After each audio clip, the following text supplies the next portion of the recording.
सभी विद्यार्थियों को प्यार भरा नमस्कार। आज के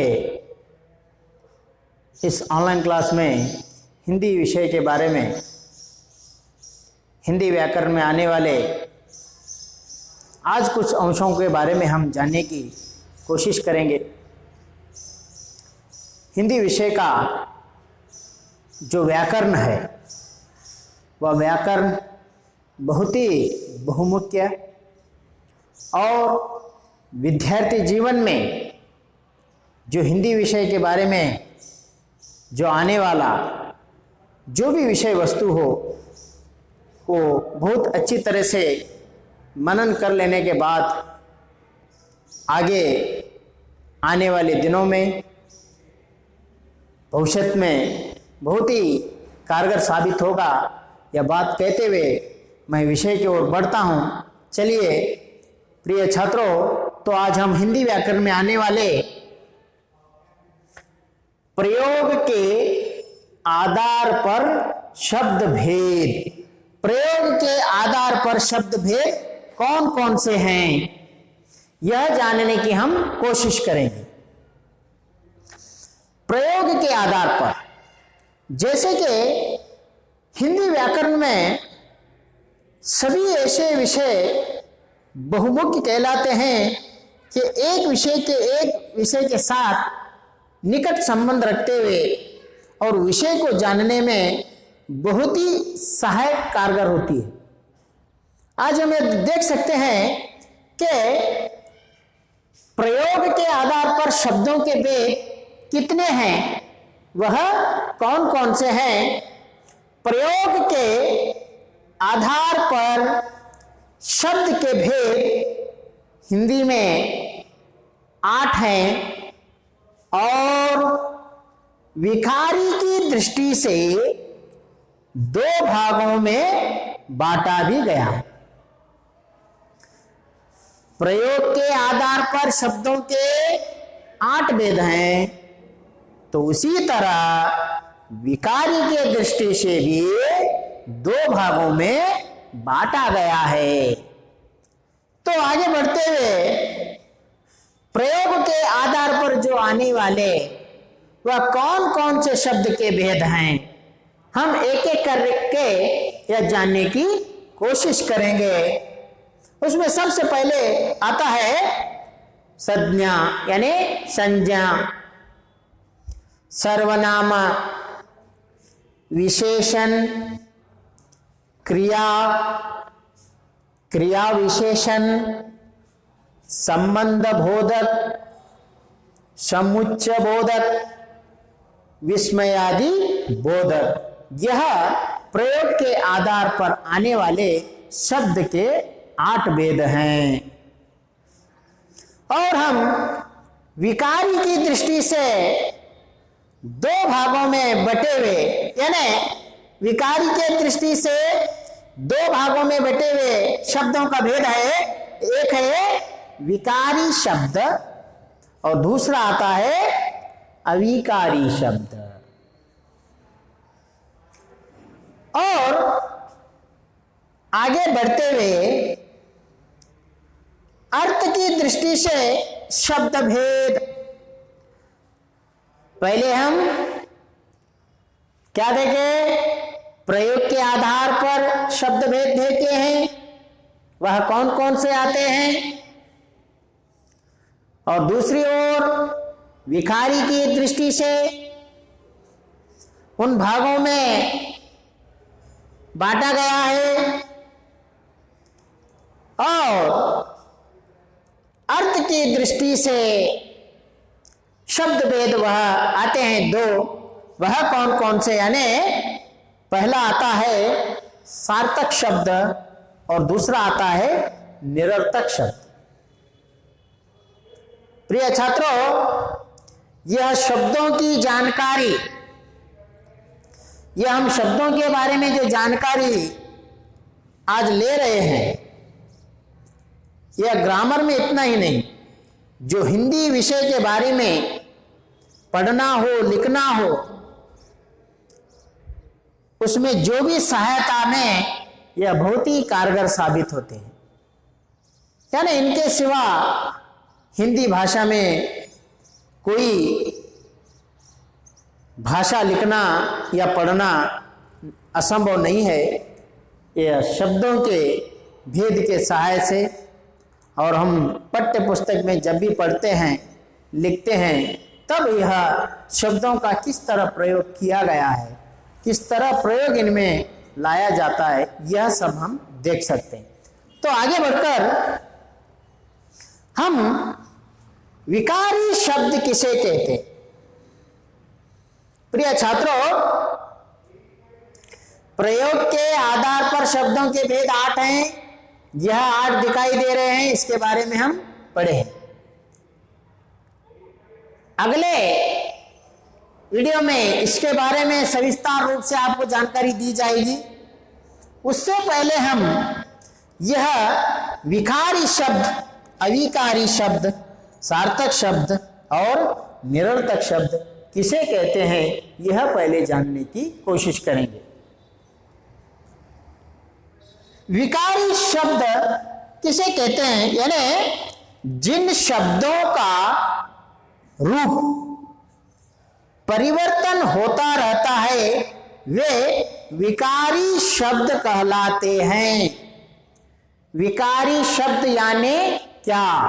प्रिय छात्रों, विकारी शब्द यानी जिन शब्दों का रूप परिवर्तन होना, जिन शब्दों का रूप परिवर्तन होता है, रूप बदल जाता है, बेरे रूप में प्रकट होता है, उसे हम क्या कहते हैं? विकारी शब्द कहते हैं। जैसे कि उदाहरण, कुत्ता, कुत्ते, कुत्तों। जैसे कि यहां कुत्ता, कुत्ते, कुत्तों, पहले यहां बताया गया है कि परिभाषा में हम देख सकते हैं विकारी शब्द यानी क्या है? शब्दों का रूप बदल जाना। कुत्ता यानी उसका रूप बदलते हुए, कुत्ता, कुत्ते से क्या हो गया? कुत्ते हो गया। कुत्ते से और क्या हो गया? कुत्ता हो गया। लेकिन यहां रूप बदलते हुए आगे बढ़ते चला गया। एक ही शब्द ऐसे ही नहीं रहा कि उसमें कोई परिवर्तन नहीं आया, लेकिन परिवर्तन होते हुए हम यहां देख सकते हैं। ऐसे और अधिक शब्दों में जो शब्द परिवर्तन होते हैं उन्हें हम विकारी शब्द कहते हैं। जैसे कि कुत्ता, कुत्ते, कुत्तों। और एक उदाहरण है, देख सकते हैं हम। जैसे कि मैं, मुझे, हमें। यानी मैं परिवर्तन हो रहा है, जानने की कोशिश करो। मैं,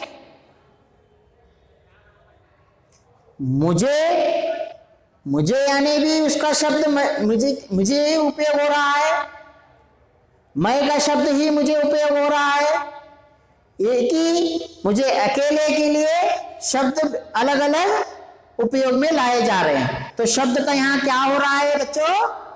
परिवर्तन हो रहा है। यह जानने की हम कोशिश करें। मैं, मुझे, हमें यानी हम सब लोगों को, यानी मैं भी उधर हूं, मेरे साथ और भी लोग हैं।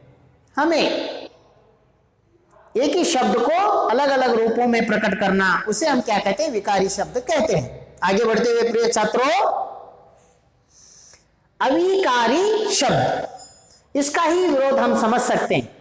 विकारी शब्द का ही तद विरोध आता है। यह इजी से और सही तरह से जानने की हम कोशिश करेंगे। जिन शब्दों के रूप में कभी कोई परिवर्तन नहीं होता वे अविकारी शब्द कहते हैं। जैसे कि जिन शब्दों के रूप में कोई परिवर्तन नहीं होना, कोई परिवर्तन नहीं होना, कोई बदलाव नहीं होना, हम उसे अविकारी शब्द कहते हैं। वह जिस तरह प्रयोग में लाया जाता है उसी तरह उसको प्रयोग में लाया जाता है, उसी तरह उसे लिखा जाता है, उसी तरह उसे बोला भी जाता है। उसे हम अविकारी शब्द कहते हैं। यानी विकारी शब्द का ही तद विरुद्ध हम उसका देख सकते हैं। विकारी शब्द में हम क्या कहते हैं प्रिय छात्रों? परिवर्तन होना। अविकारी शब्द में क्या होता है? कोई परिवर्तन नहीं होता। वह शब्द में कोई परिवर्तन, कोई बदलाव ना होते हुए जिस तरह है उसी तरह से वो प्रयोग में लाया जाता है। जैसे कि हम उदाहरण देख सकते हैं, यहां नित्य और हे आदि यानी इत्यादि, ये शब्द जो हैं हम जो देख रहे हैं यहां नित्य और हे, ये बदल नहीं सकते, ये परिवर्तन नहीं होते। कभी भी किसी समय में ये शब्दों का परिवर्तन नहीं होता। हम देख सकते हैं उदाहरण, यहां नित्य और हम कहीं भी और लिखे और का शब्द उसी तरह उपयोग में लाया जाता है, उसमें कोई बदलाव नहीं होता। उसे हम क्या कहते हैं? अब बुक में या पाठ्य पुस्तक में ऐसे कई उदाहरण ये शब्द भी देख सकते हैं। वो जिस तरह है उसी तरह उसमें प्रयोग में लाया जाता है, उसे हम अविकारी शब्द कहते हैं। तो आगे बढ़ते हुए सार्थक शब्द। सार्थक शब्द यानी क्या? सार्थक शब्द यानी जिन शब्दों का कुछ न कुछ अर्थ हो वे शब्द सार्थक शब्द कहलाते हैं। जिन शब्दों का सार्थक शब्द, इससे पहले वीडियो में मैं सार्थक शब्द का उपयोग किया हुआ था, वह सार्थक शब्द का अर्थ क्या होता है मैं पहले ही बता चुका हूं। सार्थक यानी सही तरीके से उसे उपयोग में लाना, उसमें कोई गलती ना हो। वही इधर हम देख सकते हैं, सार्थक यानी जिन शब्दों का कुछ ना कुछ अर्थ हो। कुछ ना कुछ अर्थ होना, कुछ ना कुछ अर्थ होना यानी कोई भी हम शब्द प्रयोग में लाते हैं या उपयोग में लाते हैं, हम जब भी वो शब्द को बोलना चाहते हैं, वो शब्द को हम लिखना चाहते हैं, तब उसका कोई ना कोई अर्थ बनता हो, उसे हम क्या कहते हैं? सार्थक शब्द कहते हैं। अर्थ बनना, उसका कोई ना कोई अर्थ हो, उसे हम सार्थक शब्द कहते हैं। जैसे कि उदाहरण के तौर पर रोटी, पानी, ममता आदि। आगे बढ़ते हुए निरर्थक शब्द। निरर्थक शब्द यानी उसका ही तद विरुद्ध होता है, यह पहले हम जान सकते हैं। और परिभाषा देखते हुए जिन शब्दों का कोई अर्थ नहीं होता है वे शब्द निरर्थक शब्द कहलाते हैं। जिन शब्दों का कोई अर्थ नहीं होना, उन्हें हम क्या कहते हैं बच्चों? निरर्थक शब्द कहते हैं। कोई अर्थ नहीं होता, बिना अर्थ के शब्दों को हम क्या कहते हैं? निरर्थक शब्द कहते हैं। यानी उन शब्दों का कोई अर्थ नहीं होता।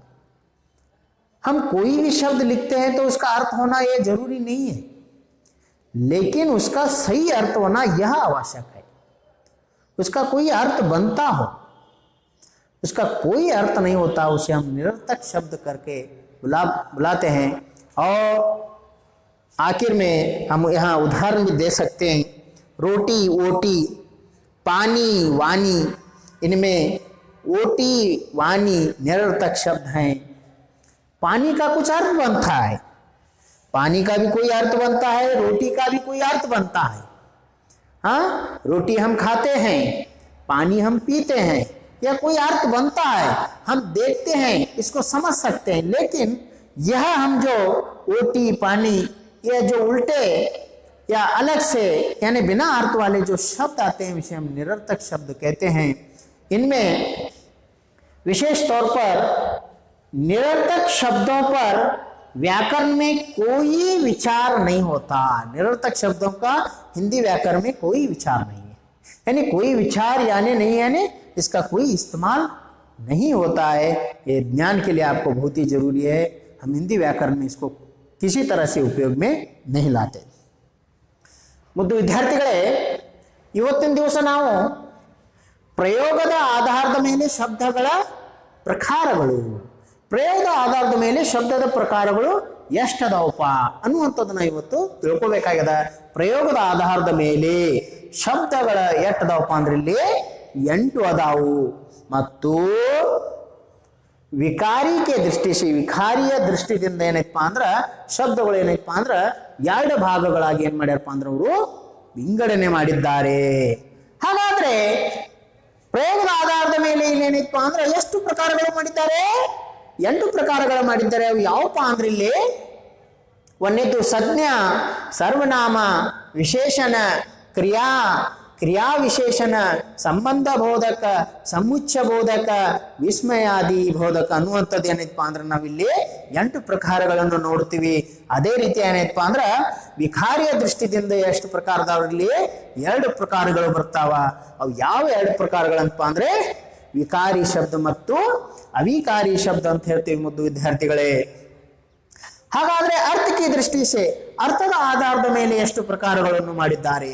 ಅರ್ಥದ ಪ್ರಕಾರದಲ್ಲಿ ಏನೈತಪ್ಪ ಅಂದ್ರೆ 2 ಪ್ರಕಾರಗಳು ಬರ್ತಾವೆ. ಯಾವಪ್ಪ ಅಂದ್ರೆ ಅಲ್ಲಿ ಸಾರ್ಥಕ ಶಬ್ದ ಮತ್ತು ನಿರರ್ಥಕ ಶಬ್ದ ಅನ್ನುವಂಥದ್ದು 2 ಪ್ರಕಾರಗಳು ಬರ್ತಾವೆ ಮುದ್ದು ವಿದ್ಯಾರ್ಥಿಗಳೇ.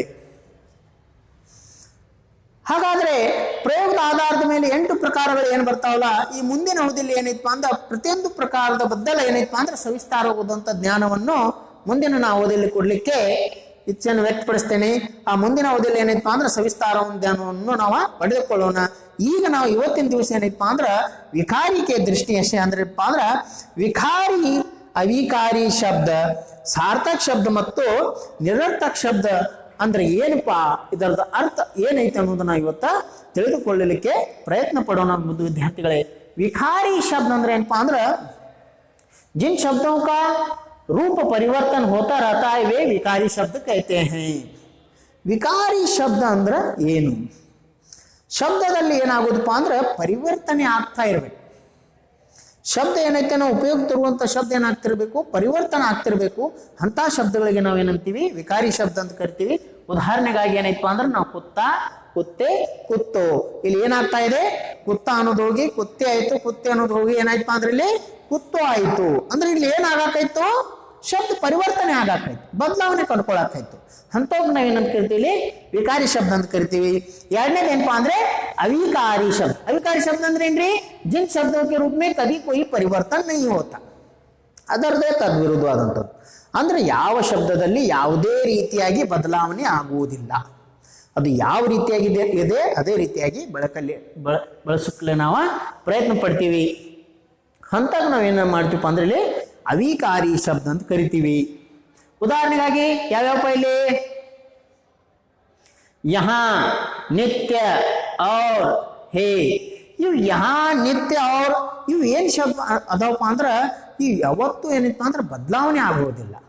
ಇವು ಯಾವ ರೀತಿಯಾಗಿರ್ತಾವ ಅದೇ ರೀತಿಯಾಗಿ ಇದಕ್ಕೇನಪ್ಪ ಅಂದ್ರೆ ಹಿಂದಿ ಭಾಷೆಯಲ್ಲಿ ಉಪಯೋಗ ತೆಗೆದುಕೊಂಡು ಬರ್ತಾರೆ, ಬರೀಲಿಕ್ಕೆ ಆಗಲಿ ಓದಲಿಕ್ಕೆ ಆಗಲಿ. ಅದೇ ರೀತಿಯಾಗಿ ಮುಂದೆ ನೋಡುವಂಥ ಸಂದರ್ಭದಲ್ಲಿ ಈಗ ಸಾರ್ಥಕ ಶಬ್ದ. ಸಾರ್ಥಕ ಶಬ್ದ ಅಂದ್ರೆ ಏನ್ರಿ, ಶಬ್ದದ ಅರ್ಥದಲ್ಲೇ ನಾವು ಅರ್ಥ ನೋಡ್ಕೋಬಹುದು. ಸಾರ್ಥಕ ಅಂದ್ರೆ ಸಾರ್ಥಕತೆಯಿಂದ ಕೂಡಿದ್ದು, सार्थकतेಯಿಂದ ಕೂಡಿದ್ದು. ಅದೇ ರೀತಿಯಾಗಿ जिन शब्दों का कुछ न कुछ अर्थ हो वे शब्द सार्थक शब्द कहलाते।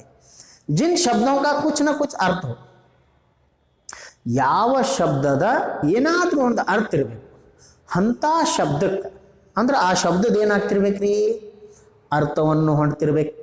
ಆ ಶಬ್ದದ ಏನಾದ್ರೂ ಒಂದು ಅರ್ಥ ಇರಬೇಕು, ಅಂಥವು ನಾವು ಸಾರ್ಥಕ ಶಬ್ದ ಅಂತ ಕರಿತೀವಿ. ಉದಾಹರಣೆಗಾಗಿ ನಾವು ನೋಡ್ಬೋದು, ರೋಟಿ, ಪಾನಿ, ಮಮತಾ ಆದಿ. ಈ ರೋಟಿ, ಪಾನಿ, ಮಮತಾ ಅನ್ನುವಂಥದ್ದು ಇದರದ್ದು ಏನಿದೆಪ್ಪ ಅಂದ್ರೆ ಶಬ್ದದ ಏನಾದ್ರೂ ಒಂದು ಏನೈತಪ್ಪ ಅಂದ್ರೆ ಅರ್ಥವನ್ನು ಹೊಂಡ್ತಾ ಇದೆ. ರೋಟಿ ಅಂದ್ರೆ ರೊಟ್ಟಿ, ಪಾನಿ ಅಂದ್ರೆ ನೀರು, ಮಮತಾ ಅಂದ್ರೆ ಮಮತೆ ಅಂತ ನಾವು ಹೇಳ್ತೀವಿ. निरर्थक शब्द, निरर्थक शब्द ಅಂದ್ರೆ ಏನು, जिन शब्दों का कोई अर्थ नहीं होता है वे शब्द निरर्थक कहलाते हैं। ಯಾವ ಶಬ್ದಗಳ ಅರ್ಥನೇ ಇರುವುದಿಲ್ಲ ಅಂದ್ರೆ ಆ ಶಬ್ದದ ಅರ್ಥನೇ ಇರುವುದಿಲ್ಲ ಅಂತ ಶಬ್ದಕ್ಕೆ ನಾವು ಏನಂತ ಕರಿತೀವಪ್ಪ ಅಂದ್ರೆ ಇಲ್ಲಿ ಮುದ್ದು ವಿದ್ಯಾರ್ಥಿಗಳೇ ನಿರರ್ಥಕ ಶಬ್ದ ಅಂತ ನಾವು ಕರಿತೀವಿ. ಉದಾಹರಣೆಗಾಗಿ ನೋಡ್ಬೋದು ನಾವು ಇಲ್ಲಿ ರೋಟಿ, ಓಟಿ, ಪಾನಿ, ವಾಣಿ. ಇಲ್ಲಿ ಇನ್ಮೇ ಓಟಿ, ವಾಣಿ ನಿರರ್ಥಕ ಶಬ್ದ. ಇದರಲ್ಲಿ ಓಟಿ ಮತ್ತು ವಾಣಿ ಇವು ಏನದವಪ್ಪ ಅಂದ್ರೆ ನಿರರ್ಥಕ ಶಬ್ದ ಅದಾವ. ಅಂದ್ರೆ ಪಾನಿ ಅನ್ನುವಂಥದ್ದು ನೀರು, ರೋಟಿ ಅಂದ್ರೆ ಏನಪ್ಪ ರೊಟ್ಟಿ. ಖರೆ ಇಲ್ಲಿ ಓಟಿ ವಾಣಿ ಅನ್ನುವಂಥದ್ದು ಅಂದ್ರೆ ಈ ಶಬ್ದದ ಅರ್ಥನೇ ಇಲ್ಲ. ಇದು ನಿರರ್ಥಕ ಶಬ್ದ ಅಂತ ನಾವೇನು ಮಾಡ್ತೀವಿ ಅಂದ್ರೆ ಇಲ್ಲಿ ಹೇಳ್ಬೋದು. ಅದರಲ್ಲಿ ವಿಶೇಷತೆ ಏನಪ್ಪಾ ಅಂದ್ರೆ ಇಲ್ಲಿ ನಿರರ್ಥಕ ಶಬ್ದों पर व्याकरण में कोई विचार नहीं होता. ಈ ನಿರರ್ಥಕ ಶಬ್ದ ಬದಲದೇನಪ್ಪ ಅಂದ್ರೆ ವ್ಯಾಕರಣದಲ್ಲಿ ಯಾವುದೇ ರೀತಿಯಾಗಿ ವಿಚಾರ ಆಗುವುದಿಲ್ಲ, ಇದರ ಬದಲು ವಿಚಾರನೂ ಕೂಡ ಮಾಡಲಿಕ್ಕೆ ಹೋಗುವುದಿಲ್ಲ. प्रिय छात्रों, अब तक के लिए हम यह प्रयोग के आधार पर जो शब्दों के भेद आए हैं वह 8 प्रकार, और उसी तरह विकारी की दृष्टि से हो, अर्थ की दृष्टि से हो, यह शब्दों का प्रयोग किस तरह लाया जाता है यह हम जानने की आज इस क्लास में कोशिश किए हैं. इस ज्ञान को परिपूर्ण ज्ञान आप हासिल करने की कोशिश करें. जहाँ भी कोई कठिनाई हो या समझ में नहीं आया, मुझे आप फ़ोन लगा के उस समस्या का समाधान हासिल कर सकते हैं.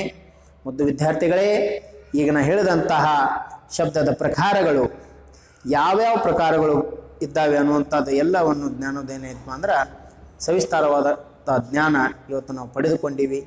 ಮುಂದಿನ ಅವಧಿಯಲ್ಲಿ ಏನಪ್ಪ ಅಂದ್ರೆ ನಾವು ಪ್ರಯೋಗದ ಆಧಾರದ ಮೇಲೆ ಯಾವ್ಯಾವ ಅವ ಶಬ್ದದ ಪ್ರಕಾರಗಳು ಬರ್ತಾವೆ ಒಂದೊಂದಾಗಿ ತಿಳ್ಕೊಳ್ಳಿಕ್ಕೆ ನಾವು ಪ್ರಯತ್ನ ಪಡೋಣ ಮುದ್ದು ವಿದ್ಯಾರ್ಥಿಗಳೇ.